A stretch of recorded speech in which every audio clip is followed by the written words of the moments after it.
Assalamu alaikum wa rahmatullahi wa barakatuhu. Welcome to class 8 students. We'll be learning a new lesson in English literature, and that is the great sacrifice. So since our lower classes, we've been learning about freedom fighters who've sacrificed their life for the noble cause of country. So what was the noble cause? They wanted to free India from the Britishers. So they gave up their lives. But this is also a lesson which is related to a kingdom, wherein a woman will sacrifice her son for the cause of the kingdom. So let's read this lesson and find out what is the cause for it. So come to page 54, the great sacrifice. And here we have characters. The first character is Panna.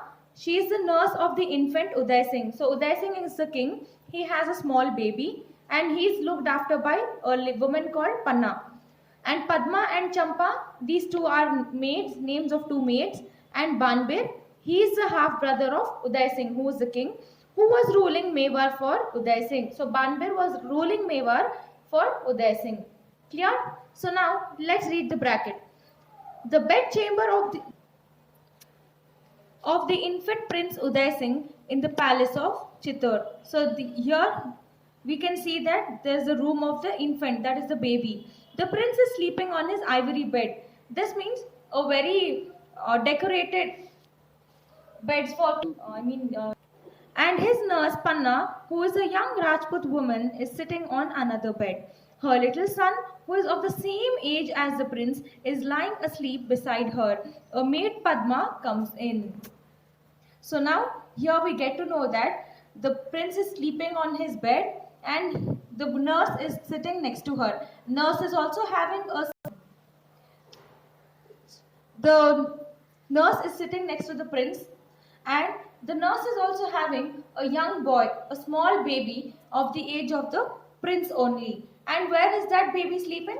He is sleeping next to his mother. So now when this scene is going on, a maid named Padma, she enters.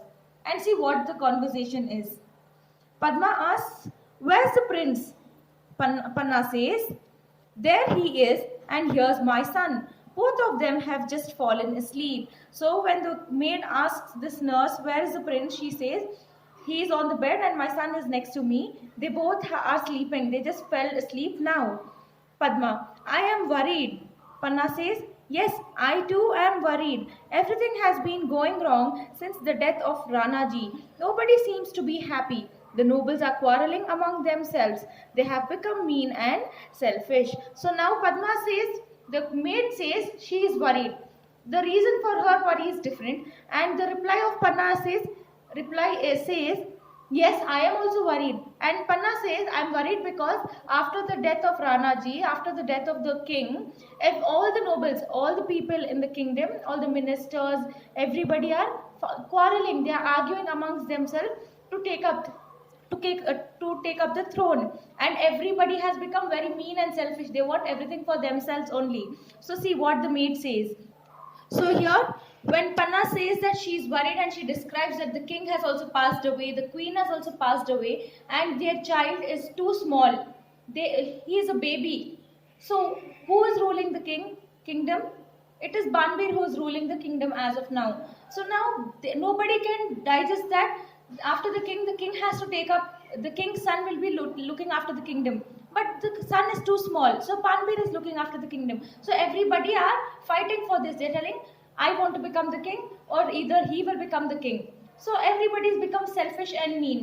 So as of now, the Panna will say, the prince is sleeping and my son is also sleeping, and the kingdom has become too selfish. Everybody wants to become the king. Because the king is also nowhere left in the world, and the queen has also left the world. And now what Padma says, "And Banbir has become very ambitious. Do you think the nobles like him?"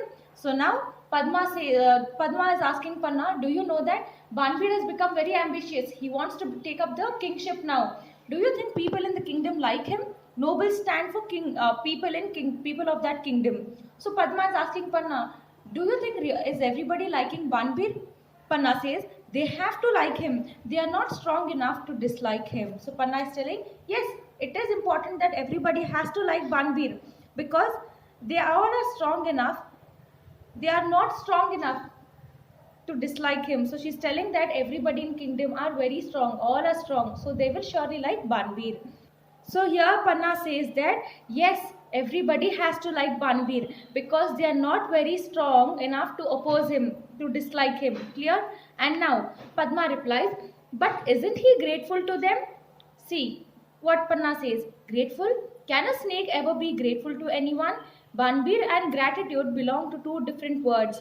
I say, Padma, this Banbir is a curse to the house of Mewar. We have to be careful of him. See now, the maid and nurse is talking. Maid is asking, do you think is he a thankful person? Padma is telling, thankful?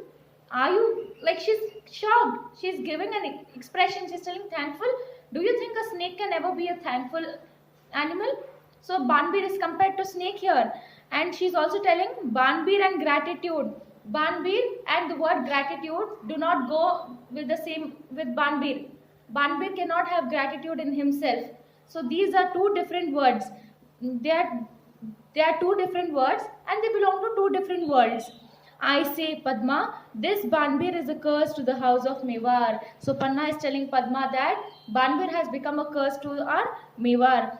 And if we have to be careful of him, we should be very careful from Banbir. See what Padma is telling. But isn't he a son of our late Rana and half brother of our prince? So Padma is telling, he is also a son. He is also the son of Uday Singh, right? And he is half brother of our prince. So they both are talking. So what Panna says, he may be anything, but I don't trust the man. He has killed some nobles and crushed the others.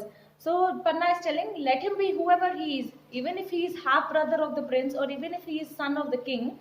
I'm not bothered because he's killed so many people. Nobles means he's killed so many people and has crushed the others and have harmed the others. They don't dare to say or do anything against him, and the people in the kingdom don't go against him because they're not strong enough. They are afraid of him. Everybody is scared of Banbir and he does what he likes. Banbir does things according to his wishes. There is discontent among the people and there is discontent in the army. So there is fights among the people and there is also a fight in the army because of Banbir. So Padma replies, why doesn't the army throw him out? Padma is asking Panna, why isn't the army throwing Banbir out of them? Panna, it can't. Banbir has formed a party of his own. There are some strong men on his side and everyone is afraid of him. So Panna is telling nobody can remove him because he has people on his side who are supporting him and nobody can remove him from the army. Padma is replying, unfortunate Mewar, your troubles will never end. What can we do, Panna? So Padma and Panna are talking. They are worried. Out of their worry, see what all is coming out. Padma is telling, I feel really bad for Mewar. Mewar is the name of place. The troubles in Mewar is never going to end. And now they will decide, how can we help Mewar? How can we help this kingdom from Banbir? So now Panna replies, we can do a lot. Let the time come. So Panna is telling, we can save Mewar, but let's wait for the right time. Clear? Understood till here? Yes.